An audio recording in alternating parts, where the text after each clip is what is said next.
Hello everybody. First of all, Happy New Year to all of you. We hope 2022 treats you better than 2021 did. We couldn't be more excited about what 2022 holds for us.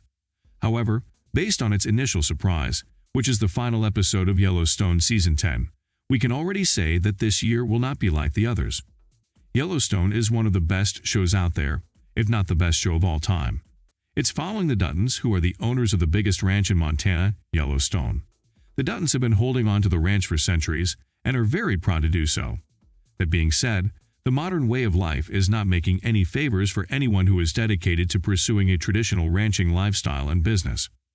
Naturally, the road of running Yellowstone is filled with challenges and traps, most of which the Duttons managed to survive through. Still, now and then, some challenges hit differently, to the point of making not only a physical but also an emotional impact. The brutal attacks of Season 3 final can be counted as one of those challenges, as it took a complete season for the family to wrap up that case for good. The attacks also raised the bar too high when it comes to the season finals of Yellowstone, to the point that almost 11 million people tuned in to watch the Season 4 premiere, as they were dying over curiosity to see what had happened to the Duttons in the Season 3 final. Therefore, even though we extremely enjoyed watching Season 4, our expectations were quite moderate when it comes to its final, assuming that it would fail in outrunning Season 3. Unfortunately, we're still sticking to our presumption about the Season 4 final, even after watching it. It didn't give the same impact as the Season 3 final in our opinion. And yet, it was also far from being moderate. To be honest, we were pleasantly surprised to see that even though the Season 4 final wasn't as great as the Season 3 one, it was still filled with unexpected plot twists that shook us. The episode started with Beth packing her bag to leave Yellowstone after John kicked her off. Seeing her like that, Rip woke up and reminded her that running away isn't a solution to anything. Beth resisted at first, but then realized Rip was right.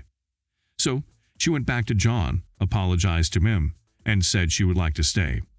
John said he loves her and accepted her demand willingly.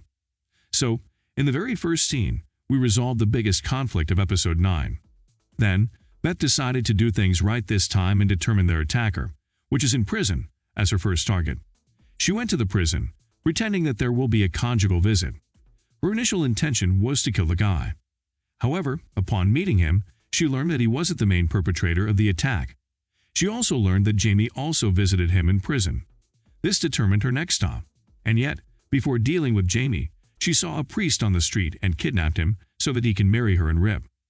It was an impulsive decision that shocked not only Rip but also John and Carter. Lloyd became the best man of Rip, and we witnessed one of the weirdest weddings of all time. There were no families and friends, no ceremony, even no vows. The only thing that was present was Rip and Beth's extreme desire to get married, which was lovely to watch. Of course, John made Beth promise that he will gift them a proper wedding soon, meaning we will watch a grand ceremony in Season 5. The very next day, our adorable bride went to Jamie's office. When Jamie came to his office, his secretary informed him on the visit as always, and, let's admit it, Jamie needs a new secretary since she always fails to mention Beth's name, which is a major fault considering Beth's hatred toward Jamie. Jamie was upset to see her, of course, but still tried to play it cool, at least for a couple of minutes. Then, Beth showed him that she visited the prison and is sure that Jamie was the one who was behind the attacks. Jamie said that if she spoke with the guy, she must know that he is innocent, that he was only asking if Garrett was involved in it. Then, Beth asked, was he involved in it? When Jamie said yes, Beth stated that the reason why Jamie decided to keep this a secret was the fact that he wanted these attacks to happen to his family, and he is tricked by his father. Then, Beth said that he will let the authorities inform on Garrett's crimes, and Garrett will probably throw Jamie under the bus to save himself. After Jamie's face turned purple, she proposed the second option, which is to let Rip know about Garrett, and by doing so killing Garrett, and then to mention Rip how Jamie disabled her from having babies, which will be the end of Jamie as well. Then, Jamie started to beg Beth, leading her to the third option. The next thing we know is Jamie shot his father dead and tried to cover up his traces by burying him somewhere on the border of Wyoming. Besides, Beth has a picture of him holding Garrett's lifeless body. In other words, this is the end of Jamie as an independent man and the beginning of his slavery to Duttons. What did you think of the Yellowstone Season 4 final? Did the ending exceed your expectations?